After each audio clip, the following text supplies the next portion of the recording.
নমস্কার, মহেশ মণ্ডল ব্লগ চ্যানেলে আপনাদের সকলকে স্বাগত জানাই। আজকে আপনাদের দেখাবো গ্রাম্য পরিবেশে যখন লাঙল কিংবা ট্রাক্টর দিয়ে জমি চাষ করা হয়, সেই সময় কিন্তু মাটির ভিতর থেকে বিভিন্ন ধরনের পোকা, কেঁচো, ঘুঘরি এগুলো কিন্তু বেরিয়ে আসে।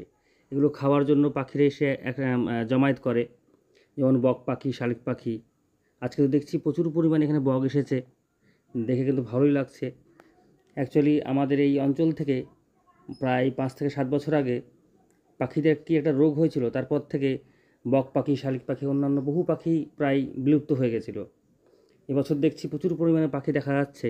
যাই হোক, মনটা খুব ভালো লাগছে একসাথে এতগুলো বক জমিতে। আর এমনি সাদা মানে শান্তি, অবশ্যই খুব ভালো লাগে। আর এরকম ধরনের ভিডিও যদি আপনারা দেখতে চান, অবশ্যই আমাকে কমেন্ট করে জানাবেন। গ্রাম্য পরিবেশের পশু পাখি বিভিন্ন বিষয় নিয়ে আপনাদের সামনে আমি সুন্দর সুন্দর দৃশ্য তুলে ধরব। আর অবশ্যই আমার চ্যানেলটি সাবস্ক্রাইব করবেন, আর ভালো লাগলে অবশ্যই একটি লাইক দিয়ে সহযোগিতা করবেন। ধন্যবাদ।